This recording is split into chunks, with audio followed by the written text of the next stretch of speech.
السلام علیکم، میں ہوں کامران خان۔ اختتام ہفتہ حکومت نے ایک بار پھر ٹیکسز سے آزاد چھوٹے تاجروں کو خوش رکھنے کی کوشش کی۔ اس بار نام رکھا آسان اسکیم، لیکن سوال یہ ہے کہ یہ اسکیم کس کے لیے آسان ہے؟ ٹیکس پابند پاکستانیوں کے لیے یا ان لوگوں کے لیے جو ٹیکس کی اس قید سے آزاد ہیں؟ جمعے کو فائنانس منسٹر محمد اورنگزیب اور اسٹیٹ منسٹر فار فائنانس اور ریونیو جناب بلال اظہر کیانی نے نئی آسان اسکیم کی تفصیلات قوم کے سامنے رکھی۔ حکومت کے مطابق اس اسکیم کا مقصد چھوٹے تاجروں کو ٹیکس نظام میں لانا اور سالانہ تقریباً 50 ارب روپے اضافی ریونیو حاصل کرنا ہے۔ اس اسکیم کے تحت وہ دکانیں اور کاروبار جن کا سالانہ ٹرن اوور 200 ملین روپیز تک ہے، یعنی 20 کروڑ روپے تک ہے، رضاکارانہ طور پہ رجسٹر ہو سکیں گے۔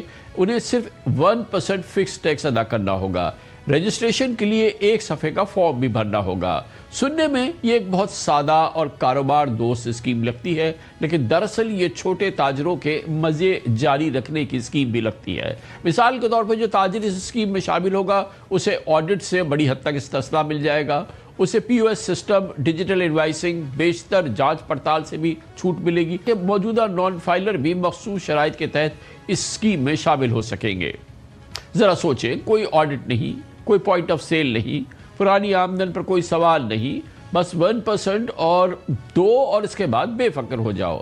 یہ ٹیکس نیٹ ہے یا ٹیکس معافی یا ٹیکس ایمنسٹی؟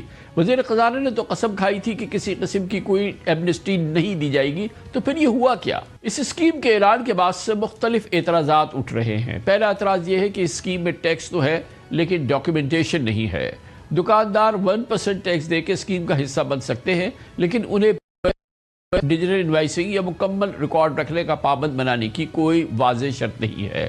دوسرا اعتراض یہ ہے کہ اگر حکومت واقعی اکانومی کو ڈاکیومنٹڈ بنانا چاہتی ہے، دستاویزی رکھنا چاہتی ہے، تو یوں نہیں رکھی کہ 1 یا 2 سال بعد اسکیم میں شامل ہر بزنس کو باقاعدہ ڈیجیٹل ٹیکس نظام میں آنا ہوگا، ورنہ چند سال بعد ایک اور اسکیم لانی پڑے گی۔ یہ اعتراض اس لیے بھی اہم ہے اور بہت امپورٹنٹ ہے کہ پرائم منسٹر مسلسل کیش لیس اکانومی اور ڈیجیٹل پاکستان کی بات کرتے ہیں، لیکن یہی حکومت لاکھوں دکانداروں کو سرکاری مہر لگا کے کہہ رہی ہے کہ کیش چلاؤ، ریکارڈ مت رکھو، بس ایف بی آر کی پلیٹ دروازے پہ لگا لو۔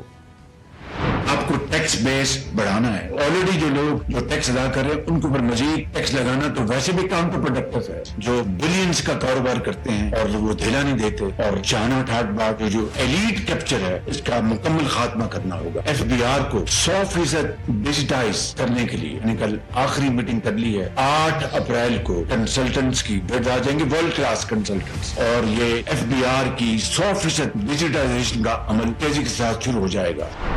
ایک کنسرن، بہت اہم کنسرن یہ بھی ہے کہ اگر 20 کروڑ روپے سالانہ کاروبار کی حد مقرر ہے تو بڑے کاروبار خود کو مختلف دکانوں یا خاندان کے مختلف افراد کے ناموں میں تقسیم کر کے بھی اس اسکیم سے فائدہ اٹھا سکتے ہیں۔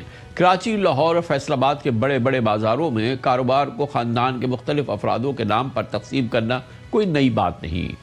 ناقدین کو خدشہ ہے کہ کئی بڑے تاجر اپنے کاروبار کو کاغذی طور پہ چھوٹے یونٹس میں تقسیم کر کے اس اسکیم سے فائدہ اٹھائیں گے۔